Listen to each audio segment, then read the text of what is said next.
With Professor Senko kicking off the war in Euclid for No Man's Sky, it got me thinking, what if No Man's Sky had guilds or clans in the game? I'm Controlled Chaos, and in this video we're going to go over exactly that and how it could be implemented into No Man's Sky. So first off, it's gotta be a really nice way and integrated nicely into the game. And the reason this would be done is for when you have a group of people you play with and interact with and a new set of permissions, because right now you can set permissions to friends, anyone's, and group. What if you add in guilds so you can give guilds to permissions for base building and things like that? Would be more interesting. It would also interact with PvP. You could set the guild to be PvP and have like a nemesis system where you have an enemy guild that you're fighting against, and when that's done, basically what happens is you are only enabled for PvP with the other guild. Everyone else, no harm, no foul, no nothing. Would be really cool, would be really interesting. Now, how would this all be implemented into the game? Well, first off, they would need to create a whole entire new database system to run for the guilds that would run behind scenes on the server that handles everything, and that would be very important, but visually would be an interesting way. And the way I'm thinking about it is if I go ahead and hit escape here, you can see my character name right here. All it would do is add a tag over here, sort of like I did for my ship. And so if I go over, I'm going to show you my ship real quick. As you can see, for my ship, I put this little tag here, this KOCV, which stands for Knights of Chaotic Vengeance, right here in front of my ship, and made that change. It'd be nice if they had the ability to put in these tags. However, what they need to do is they need to make it and take away some capabilities for regular players for this to work if you were to do the normal word tagging system, because then anyone could just type in and say that they're part of the guild when they're really not.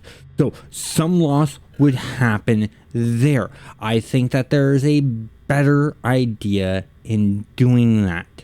Let me show you. We're going to head over to Photoshop to show that part. Besides having guild tags, instead replace it with guild emblems. And these are images. That's why I'm here in Photoshop.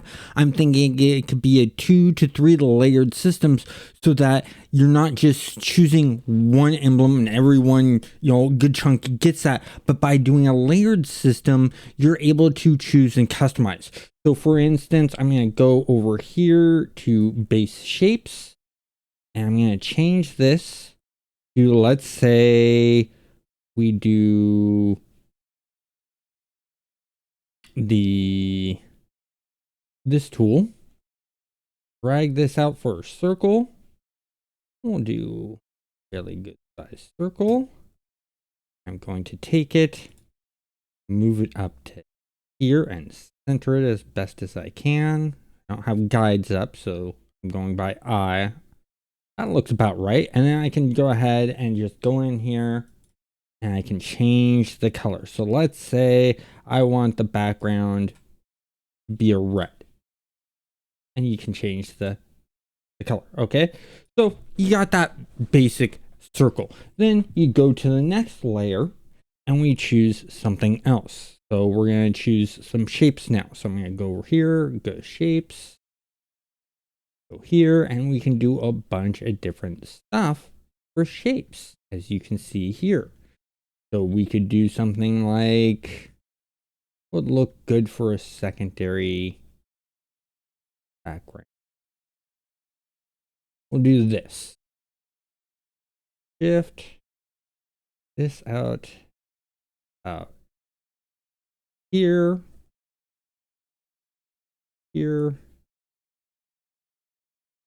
this here, this, this. Something like that. So we'll just go with that color. And then we can add in another shape for the third layer. So for the third layer, let's go back to shapes. Here.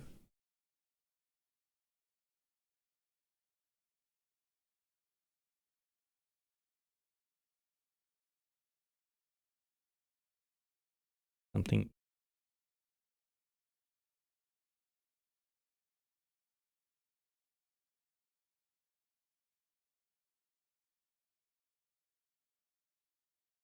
Yeah, we'll do the pause.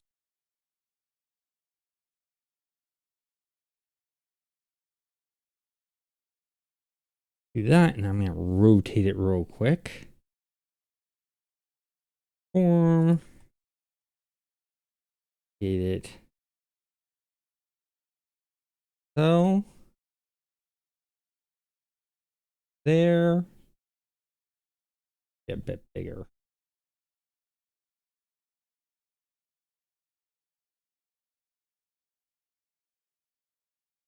Let's keep. Yeah, we'll keep the pause, the black color. And so with this done, this gives multiple layers so that everyone has a unique looking thing. And then if you were to change the size of this, because it's all vectors, it's going to look really, really nice and very interesting in design and very simplistic with the 3 colors. So it's not going to take up as much memory, which is nice. And with the transparent background, they can take this layered system that they've done, and you can put arm patches on or on the chest or put it on flags. You can actually put, because they have symbols for like bases and stuff like that, you can put next to the player's name and all that kind of stuff. And it's very customizable with these 3 layers. A player could choose that, oh, I only want to go 2 layers. Or, oh, I want this paw, and instead of being that color, I want to go with maybe this blue. And go something like that. So they can change the colors or the styles. Or let's say they don't want this red circle. So you can get rid of the red circle. And we'll add in a new layer here.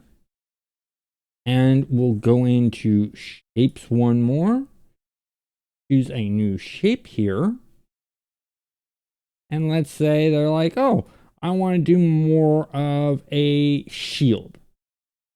Choose the color off the bat instead of later. So we'll go there. Shift. Out. That. Nope.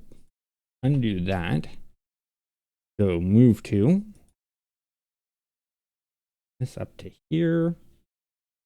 And go like that. Let me align these so that they're all nice. At least these 2. That here. There we go. That's the line I wanted. I'm gonna move this one up. So, and there you go. You got a whole entire different emblem just by changing one of those things, which is really cool. You could change another one. You know, we could change the crown to being a yin yang symbol or a peace symbol or things like that. And this gives multiple layers to the whole entire guild thing and the ability to add more onto it in the future, which is really amazing and really nice. And the great thing is they could do a symbol for the Gek head. They could take the Valkeen symbols and stuff like that, you know, for their factions and race, and put them into this as a layer. So some of that work's already done with those, and that's really cool and interesting that they could do it. Some of those stickers that you have on the ships could also be brought into this and put into the system as stuff to do, so there wouldn't be as much artwork in the background that needs to be done for this system. They can use the stuff that they already have and bring it in onto this. Now, you may be asking, well, how do you see who's in the guild and things like that? That's really easy to do. So we go up here and you can have this in options, and we can just under options have guild right there.